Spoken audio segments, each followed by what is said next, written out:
গত 2 বছর ধরে মালটার বাগান আমার আছে। প্রথম মালটার বাগান শুরু ছিল আমার 150 গাছ নিয়ে এসপিকেতে আসা।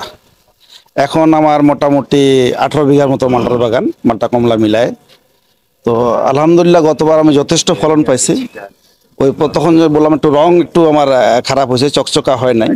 আর একটা জিনিস মনে করবেন, যত চকচকা জিনিস অবশ্যই ওখানে কেমিক্যাল ইউজ করা হয়েছে। তো আমি চিন্তা করলাম যে না, আমি 1 ফোঁটা ইউজ করব না। আমার জমির কাউকে টাকা দিতে হবে না, জমি চুক্তার টাকা দিতে হবে না। কি হচ্ছে আমি দেখি, তাহলে আমি মানুষকে বলতে পারবো যে না, আপনারা করেন, আপনারা করতে পারবেন। আমি করছি, আমি 100% মানে রাসায়নিক সার এবং কীটনাশক মুক্ত আবাদ করছি। আমার গতবার 150 গাছের মালটা প্লাস মাইনাস 170 মন হয়েছিল। এর বিরাট একটা অংশ নেসার ভাই নিছে। তো প্রথম যেদিন আমি ময়মনসিংহ পাঠাইলাম, পটলের কথা যে বললো, আমার ওই বেড়া সাইডে, আমার বাগানে বেড়াতে কিছু পটলের গাছ আছে।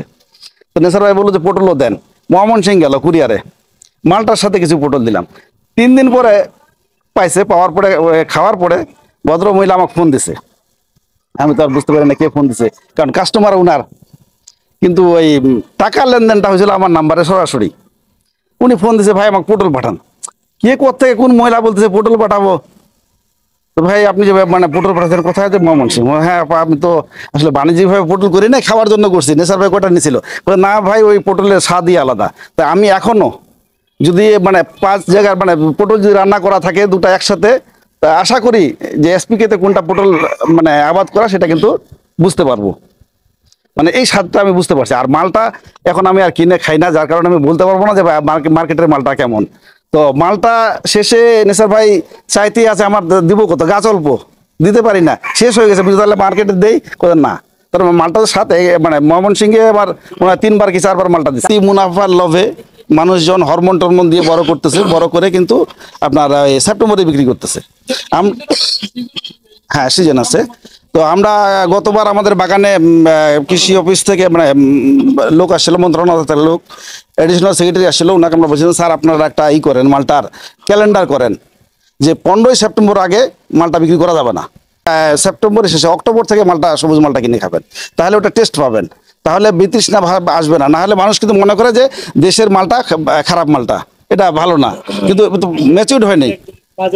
হ্যাঁ, অক্টোবরে খেলে। আর আমরা এবার আমি এবার নিয়ত করছি যে আমি 15ই অক্টোবর আগে মালটা এবার ভাঙবো না। একটা জাত আসছে হয়তো, যেমন হলো একটা বলে পাঞ্জাব মালটা, ঠিক বাড়িওয়ানের মতো দেখতে। ওইটা আবার একটু লেট, আপনি বাড়িওয়ানের পর একটু লেটে আসে, ওইটা আবার পুরো হলুদ হবে। হ্যাঁ, ভাইয়ের 20 বিঘা জমিন আমাদের এই প্রক্রিয়ায় তিনি চাষাবাদ করছেন বিভিন্ন ফসল। তবে যেই বাগানটা পূর্বের থেকে আমাদের এই প্রক্রিয়ায় করতেছেন, আমি গিয়ে দেখে এসেছি, কয়েকবারই গিয়েছি।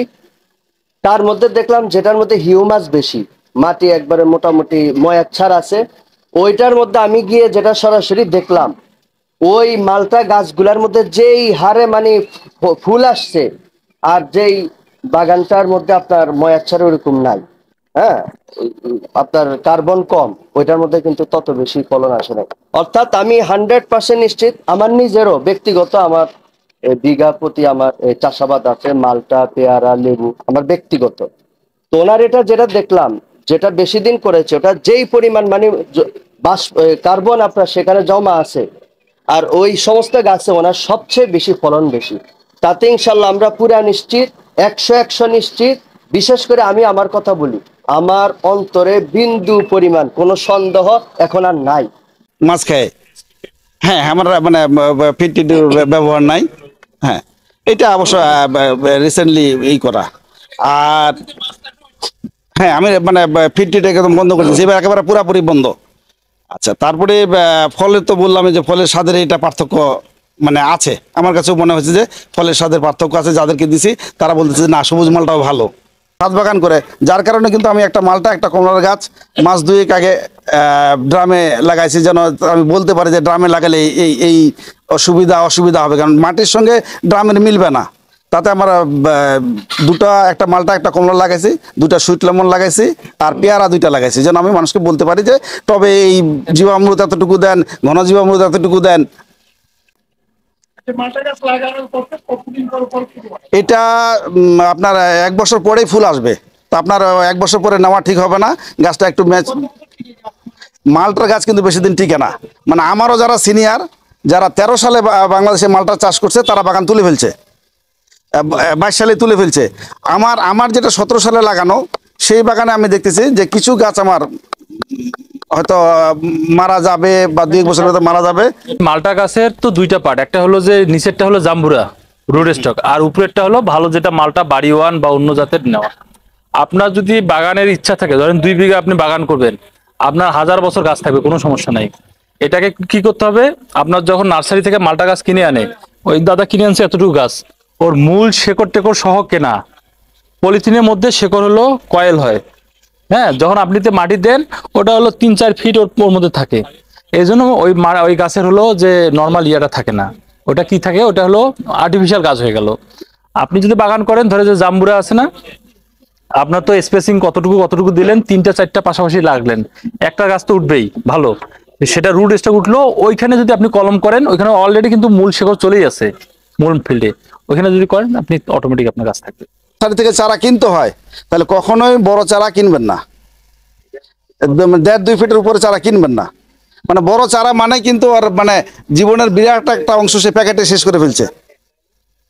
আমি আমার প্যাকেটের চারা হওয়াতে আমি যে 2টা ড্রামে তুললাম, দেখি যে ওর মূল শিকড় নিচে যায় নাই, আমার মালটার মূল শিকড় কিন্তু নিচে যায় নাই, যেহেতু ওটা আমার টবে ছিল চারাটা, মানে নার্সারি থেকে আমার কেনা চারা। তাহলে ওই পরে দেখি যে মালটারও যায় নাই, কমলারও যায় নাই। মানে এটা কিন্তু একটা বিরাট সমস্যা, হয়তো গাছগুলি মারা যাওয়ার পিছনে এটা একটা বড় কারণ।